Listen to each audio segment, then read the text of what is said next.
So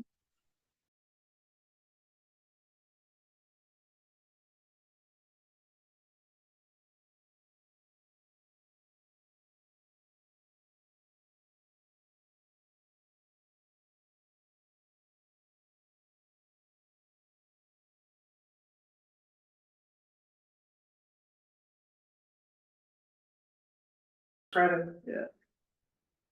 Okay, so while we have nobody on online with us tonight, we are here at the Ritter Building and someone may join us.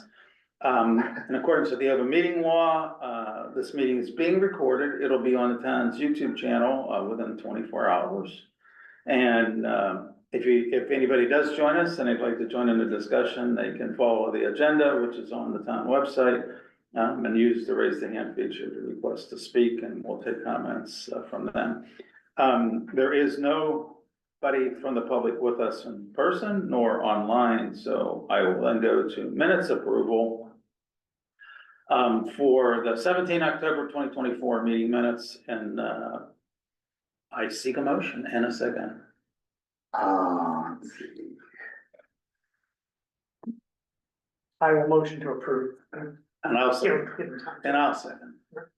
Okay, any discussion? I have a couple little minor points on the meeting minutes.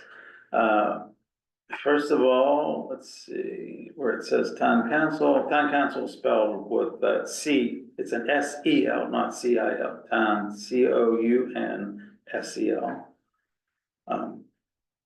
That's in old business merger of the historical commission. The brand up there now? Yeah. Fix it? So you can fix that.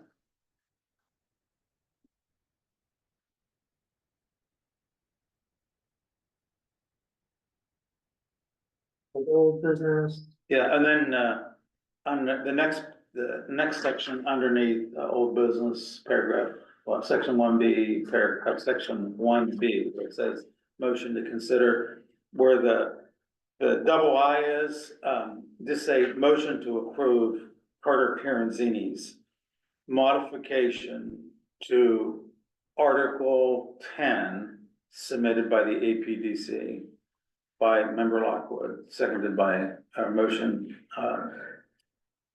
by member Lockwood, seconded by Lloyd, approved by all. So motion to approve Carter Pieranzini's modification to Article 10 that was submitted by the APDC, motion by member Lockwood, seconded by Lloyd. Okay. And then there's one more little glitch.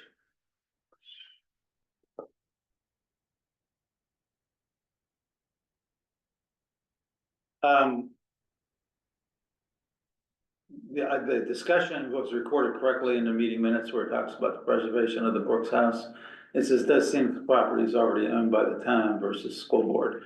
The tax records show that the co-owner is the school board and the town is the owner. And apparently, I've not heard back from Chris Riley regarding a plot plan for the Brooks, but we're gonna talk about that here. And I think those are all the changes I had. So if you make those. Everyone but the last one, you said somewhere with a co-owner. Yeah, no, you have this correct. Oh, okay. You had it recorded correctly. I was just adding a Okay. information comment to the meeting minutes.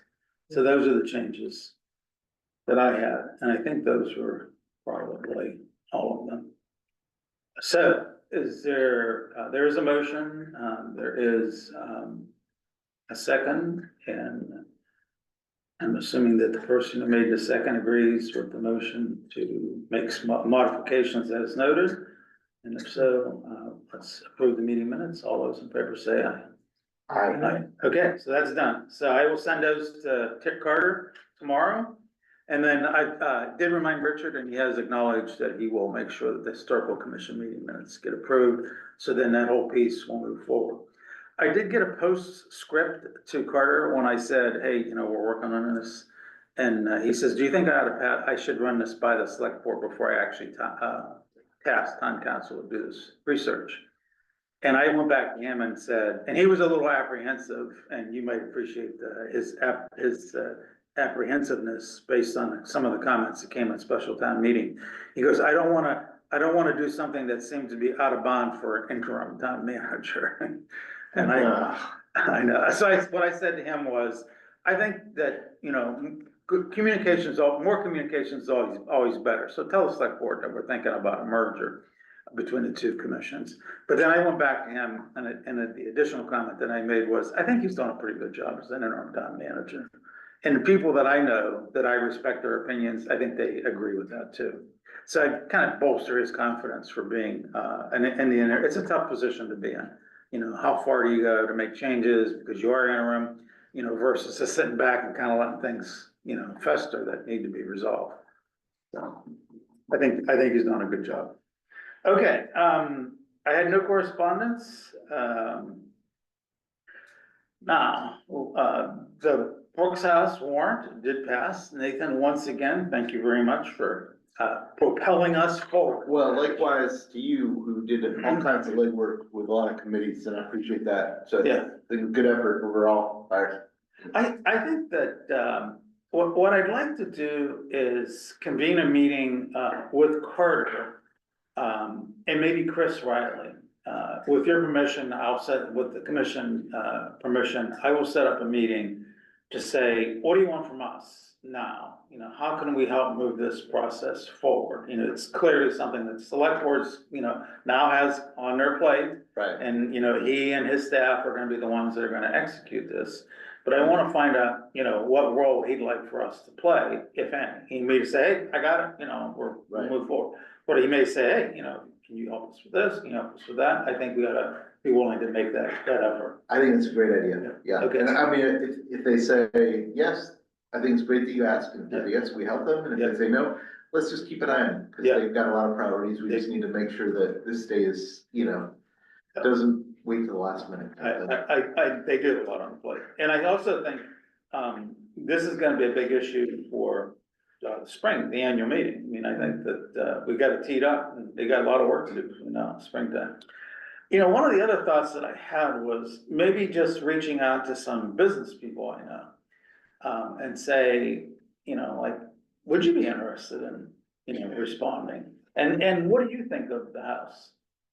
Yeah, I mean, Do that all informally. No, I understand. I think, that is I think my impression, whether it's, and maybe this is an uninformed impression, but whether it's, RFPs for things like repairing stuff, or if it's notices that things are going out to auction. For example, they did put the Brooks House Yes. itself without the property.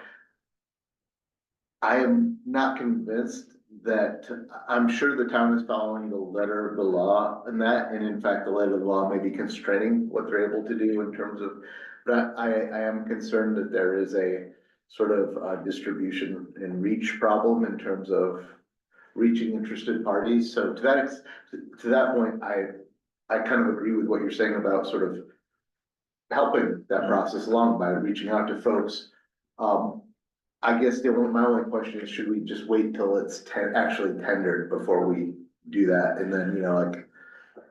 I think, you know, like, the one thing you always have to be careful of is, not to mislead somebody who's a private business person. And you go to them and you say, hey, what do you think of this? And then they actually have an interest in it, and then someone comes along and says, hey, they knew about it before I got to know about it. I mean, that's always one. Okay. That's one of the things that I'm thinking. So maybe what I'll do is that I'll say to Carter, you know, would you consider maybe bringing in a couple of business people to help craft what the RFP might look like, and what would be some of the restrictions, what would be some of the benefits to them, you know. Even if it's an RFP versus like, I mean, I don't know if that's the right word for, like, if they're actually just putting the thing out for sale, I think is that an RFP still? Or? Well, I think that, I don't think this is gonna be successful unless you actually do a request for proposal. Well, I guess technically speaking, is it a request, if you're just trying to sell a plot of land in a building, is that a request for a proposal? No. Okay, yeah. That's an entirely different, in fact, that may be an issue, that is gonna have to be evaluated, because like, once again, I'm not familiar with Massachusetts law, but I can tell you, in Ohio, you cannot sell a piece of property under a request for proposal. Well, no, and I don't think that, I mean, It has to be a public auction. sure, exactly, and they've done this before with the Brooks House. Right. So I mean, the town has experience doing this. Yeah. A recent experience, so it's successful. But I don't know what they did to just sell the building there, if that was like, You're talking about the Luther Burbank house, right? the Luther Burbank, they sold, you know, the They- plot and the building, Yeah. and they whatever, it was an auction or whatever. I don't know what they did when they put the Brooks House out by itself, I never heard. Oh, when they try to sell just the house on the Yeah. land. Well, that's a good starting point. Yeah. The Brooks, I think the Brooks House is the model. Yeah. You know, to some extent, and then, you know, I think once that's out there, I mean, I don't think there's any law against private citizens amplifying that, you know, once somebody becomes aware. I think the biggest risk is that no one becomes aware that it's available. So to your point, I think, you know, letting prospective business owners know, I think it's a great idea, but I just question when to pull that trigger. You know, the one thing that, I've been thinking about is, whether or not you could require some sort of a performance bond. You know, and I don't know how they handled it with the Brooks House or the Luther Burbank house. Because they did actually, you know, sell the property. I'm not sure whether it was any like terms and conditions that says, you know, if you buy it, you have to have it fixed up by a certain Yeah, period. I think that's really important, and I think that's what's good about what just passed the town meeting, is that something that the select board or their designates could figure out what they can bake into it as far as that goes, but I think that makes a lot of sense, because we know how disappointed people will be if they sell it and the new owner just like sits on it. Yeah, or they sit on something. it for 5 years, and they just start spawning problem and stuff. Exactly, so Every single person in town drives by every day. I've been in that boat too. On the west side of Dayton where the Wright brothers lived, we had I was part of a private nonprofit and we sold a piece of property and the person we sold it to gave us, you know, like, first of all, we had no takers, okay? Like, we advertised it, we had no takers, we advertised it again, and then we had a take. I can do this, and this, and everybody was like, yes, great, and then guess what happened? Did nothing. And then eventually the building, because there was another 4 or 5 years where nothing happened.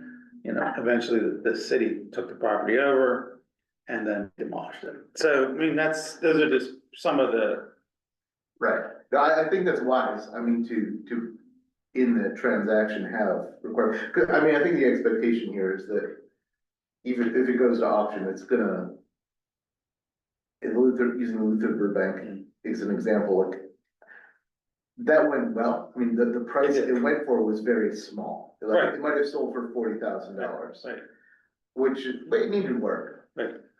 And they did the work, but I guess, you know, I don't know if there were conditions in requiring them to do that work. We need to make sure that, I think it's important that we should advise the select board, you know, don't. Something's gotta happen. Something similar happened with the primary school where they were there was, I don't know, some situation where someone was gonna purchase it through some state program. And they sort of got a hold put on it and they did nothing and they never, you know, and so that was like 5 or 10 years of languishing. Yeah. So yeah, I think that's a wise. We gotta figure out a way to force the issue. Yeah, And the one thought that I had was, you know, have them post some sort of performance bond that says, I will do it. A performance bonds cost money, you know, but by the same token, they make something happen. you know? sure, Because if you don't do it, then the performance bond revenue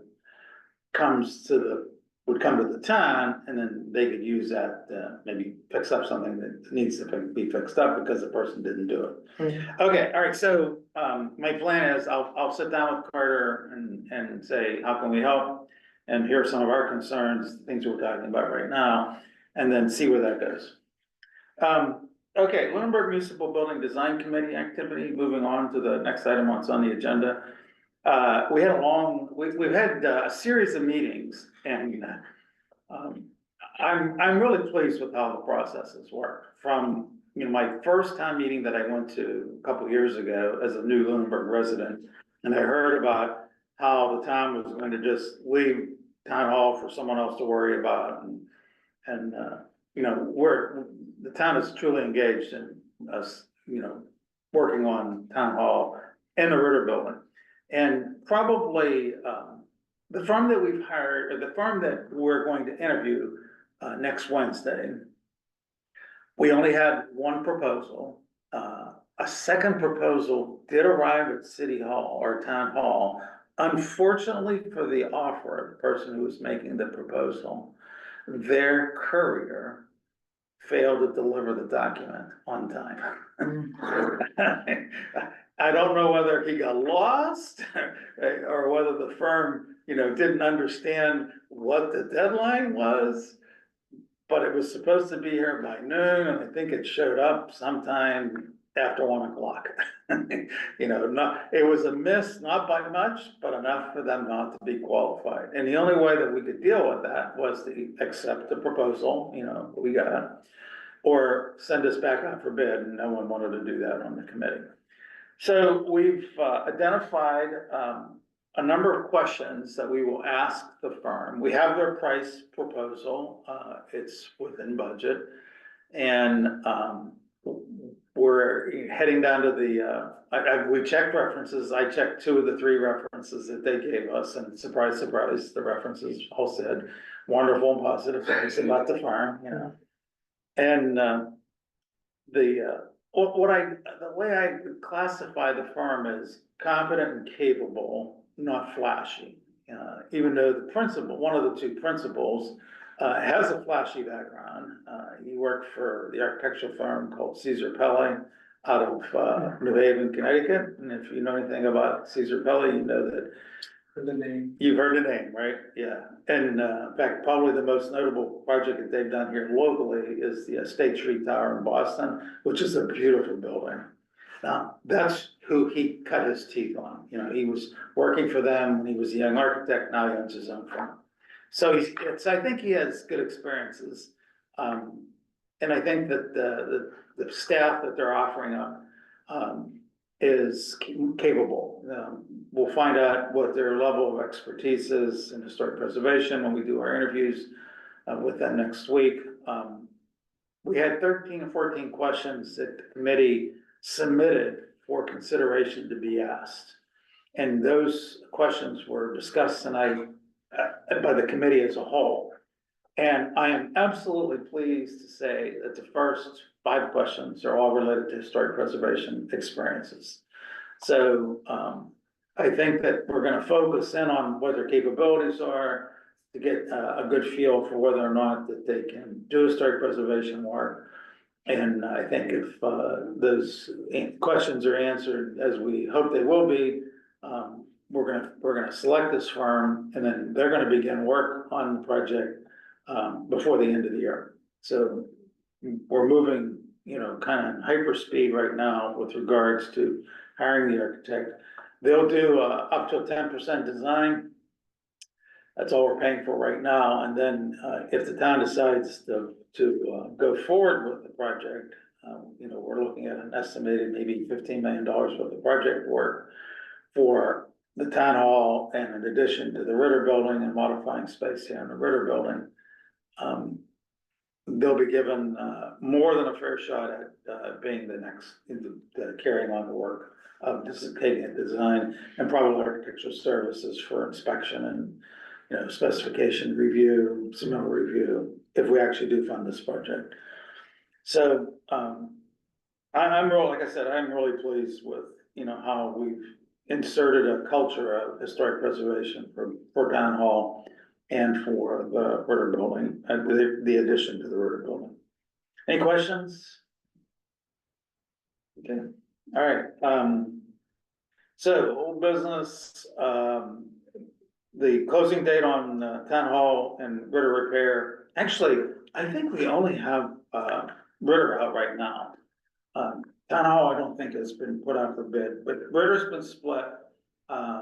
The first package that's listed on the What Town website is for the window replacement and the exterior repairs associated with the windows.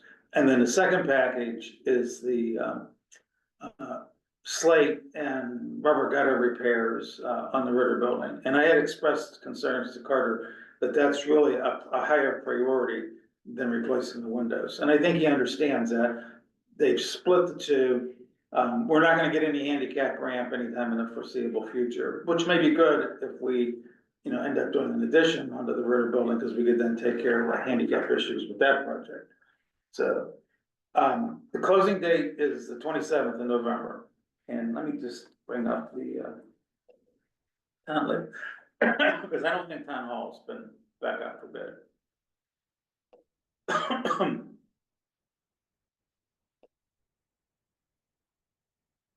Yeah, cause the addition would trigger full ADA compliance, wouldn't it? Probably. Yeah, but there's ways of getting it, depending on what elevation you put the addition at, Mhm. and.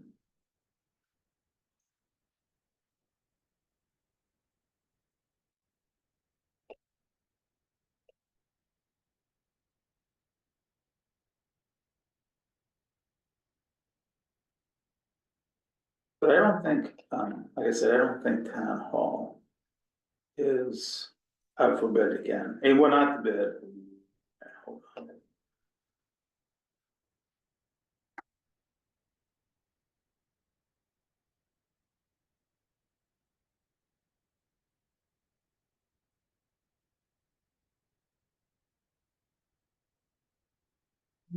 That's a year for sending out RFPs. Yeah. You know from experience, don't you, William? Yep. Yeah. Okay, Half my day today was, crazy. we're not gonna make it, it'll push into January. Mhm. All right, so town hall is not just the Ritter Memorial Building, new windows, exterior repairs, that package, and then Ritter Memorial Building, roof and gutter repairs, that package. And both of those have a closing date of 11/27 at 11 o'clock for the first one, and then I don't know why the second one's coming in at noon, so we'll see. But that's good, we gotta kind of keep some pressure on them to get the town hall out too, since that's also critical need. All right, we talked about the historical commission and our overlap, and the sooner we get that done, I think the better off we'll be. I really think that a merger will benefit both organizations immensely and minimize the amount of volunteers that we need to bring to the table. Since Richard's not here, I don't know anything about 763. 50 Main Street, I'm half tempted to say we gotta at least send them a letter in writing and say, you're out of compliance with the architecture preservation bylaw, please tell us what you want to do. What do you think, Nick? You talk about that. Yeah, I think I need to follow up with them a little bit more. I think that's not out of the cards. I mean, but yeah, I apologize. I've been focused on another. Yeah, I know. Power right now. I just think if you get something in the mail, it may make you pay attention more. And we would word the letter in a way that says, how can we help you, to move this forward? Right. With, the limitation that we don't have the funding to do stuff, but maybe Right, give them some moral support. yeah, But it's getting worse. I mean, that's the problem. no, I got you, yeah, So maybe by December, you could yeah. report back on that. I mean, you report Yeah, back. and then it will begin the year, maybe by sending out a letter that says, Yeah, please do something. okay, All right, I haven't done my job. I haven't got the mailing out. It's something I'm still working on. I'm gonna talk to Chris about getting Logan to help us with that. Chris Riley. Turns out that Chris Riley, the new land use director, grew up in Cincinnati, Ohio, so he and I had something in common. One time lived in Ohio. oh, wow. Yeah. Alrighty, has anybody seen that the master plan the master planning process is kind of going through, in fact, there was a meeting tonight, which I really wanted to participate in, but couldn't because of the conflict with the Lunenburg Municipal Building Design Committee. But they're coming up with a new chair, Josie Gilchrist, I think, stepped away for personal reasons. And the timetables, I think, has also been changed because of, a lack of, engagement with the consultant on the part of the town. I mean, we were supposed to have plans to be reviewed by this point in time, and that's been delayed. But if you haven't gone on the town website, please, I recommend that you do so, because they now have their third survey. And the third survey actually talks about the Brooks House. You know, Oh, wow. yeah, and a bunch of other things. So what they did was that they've identified, I don't know, 10 or so objectives or goals. And then under each of those, they list a bunch of options that could support those goals. And then, you pick five, you can pick up to 5 of the specific, ways to support the goal. And that's your response back. So if you haven't filled out the survey, I'd recommend that you do so. It's interesting to see the questions that they're asking. There's affordable housing, which is a big, buzzword these days. There's, discussions about what kind of businesses we should have in Lunenburg. And of course, there's questions related to historic preservation, so those are also in there. And I found the description of the options, like if you take this, would you take this action to support this particular goal? There were a lot of options, like each one of those objectives had, 10, 11 different types of things you could pick to say this would support that objective. So they've gone through and really put a lot of information. It's gonna be really interesting to see how they, what kind of responses they get and how they collate those responses into something that makes sense. And I think now the plan is that the master plan would maybe be approved sometime later in 2025. I don't know if they're planning on making this something that would be discussed at the annual town meeting in May. My guess is there may not be enough time to get all the things done that need to get done for that to happen. So, but maybe. I'm actually contemplating joining the master plan steering committee, because I think it's a critical piece. Good planning is key and essential to good fiscal management and, teeing up capital projects. And a perfect case in point is that, we're moving ahead on the Brooks House while it's something that's being discussed as a master plan component. And it's kind of like, if we had a plan, we wouldn't be moving something forward on the Brooks House. But that got prompted by the work that's being done by the Lunenburg Municipal Building Design Committee, which, as Matt Ellison said quite wisely at one of our meetings in the past, well, if we had a master plan, we wouldn't need a committee. We would know what we were gonna do with our buildings in town. So, all right. Any questions or comments about the master planning process or anything else under old business? Alrighty. Anything else from the floor? We have no public comments, but anything from you all? Can we make a meeting in December, the 12th of December? Does that work? How's everybody's calendars look?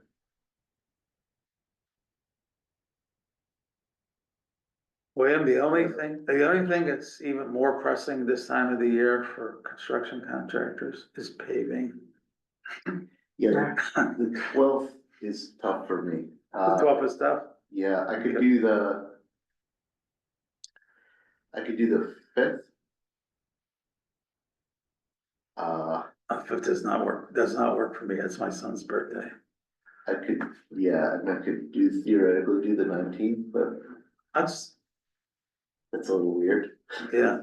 How's that work for you? No Could you be around for the 19th? I am here, I'm not going anywhere. Okay, all right, so then, let me see if the room's available. We might end up just punting until January. Yeah, All right, okay. all right. Shoot, for the 19th. Yeah, shoot for the 19th. I just want to make sure that we can get the room. The other thing is we might just do it, if we can't do that, can't get a room, we might just do it as a Zoom only, which I think is just fine. Alrighty, anything else comes before us? Is there a motion to adjourn? Motion to adjourn. I'll second. All those in favor say aye. Aye. Great. Great. And I will, Paving and concrete.